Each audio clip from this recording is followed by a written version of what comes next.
I'm out here on this glorious day. I'm going to teach you guys how to do some fast jigging. Now, fast jigging is pretty physical, but it's great fun. An awesome way to target your deep pelagic species, like pelagic reef species like kingfish, amberjack, dogtooth tuna, all those cool species. So it's pretty simple. All you need: gimbal belt to make it comfortable during the fight, some jigging gloves.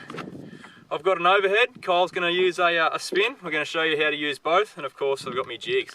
Now the jigs we're using, they're a knife jig style, so they're long, quite heavy, between 200 and 300 grams.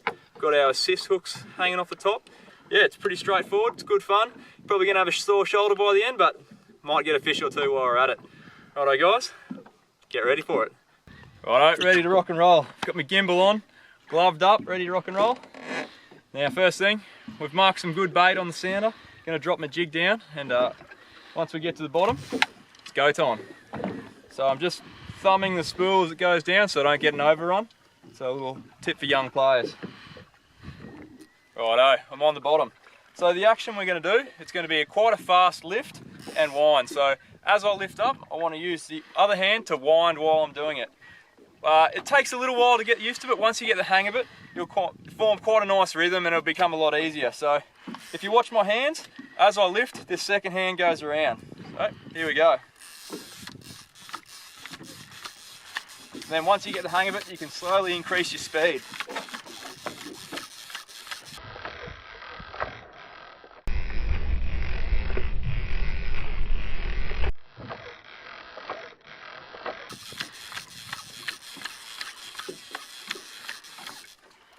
Now once you do hook up, what you want to do is you want to keep jigging through the hookup. So you want to keep jigging to really set those hooks, make sure they're in firm, and to get the fish off the bottom. Kingfish and amberjack, all they want to do is dive straight back into the wreck or reef, wherever they came from, and bust you off. So keep jigging.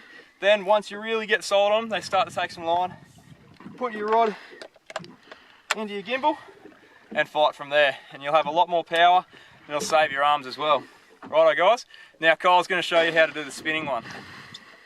Alright guys, same sort of principle as what Sam was doing. We're basically just dropping this down to the bottom and using the same mechanical motion and pumping it up as quick as you can through the bait, the fish, whatever, trying to get that reaction bite.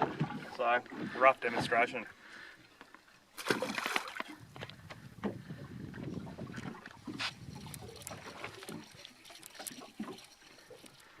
So once we're on the bottom, everyone has their own little different nicks and knacks when it comes to the jigging, but I sort of just, as Sam described it, try and pump and wind as quick as I can up through the bait.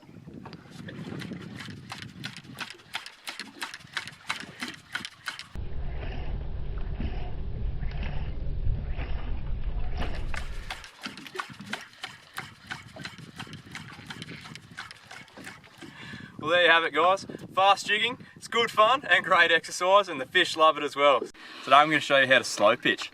Now slow pitch jigging, it's a pretty specialised form of jigging, and it's one of those great techniques for targeting all your predatory reef species. So anything that'll eat bait or a live bait is going to smash a slow pitch jig. Now slow pitch jigs, are different to your normal jig. They're actually centre weighted, so all the weight is in the middle of the jig here. So when you flick that jig up, it actually flutters down. And that's what makes it so attractive to all the predatory species. Now this one here, you can see I've spiced it up with a little assist skirt there, and that glows in the dark as well. Something that the fish really seem to like. But I'm going to drop this to the bottom. I'm going to see if we can't get a few fish and show you guys how to do it along the way. So you'll see what I'm doing while I'm free spooling this reel. I'm actually lightly thumbing it here. Because that centre weighted jig will flutter down like this, if you don't feather the line down, it'll actually flutter the whole way down and sink really slowly. So by slightly tensioning it, it'll actually sink tail down and go a lot quicker. So make sure you do that, otherwise you're going to have a very slow sinking jig. Okay, so I'm on the bottom now. I'm going to show you two types of retrieves. One's called the long fall and one's called the short fall. Now you can do both of these with a spin rod as well. I prefer using an overhead. It's a lot more comfortable, a lot more lightweight, and I find it very easy to use. So long fall, you need long high lifts and also a wind at the same time. So it's going to slowly stage your jig up through the water column as it flutters back down. And you got to really watch your line on the sink, because the flutter on the drop is when you get the majority of hits. So this is the long fall technique. Watch it sink. Flutter down. Flutter down. Flutter down. Now, when you do the short fall technique, you just do very similar action, but it's only small little movements of the rod. So you're really just making the jig dance around, flip onto its side, and flutter around. So this is short fall.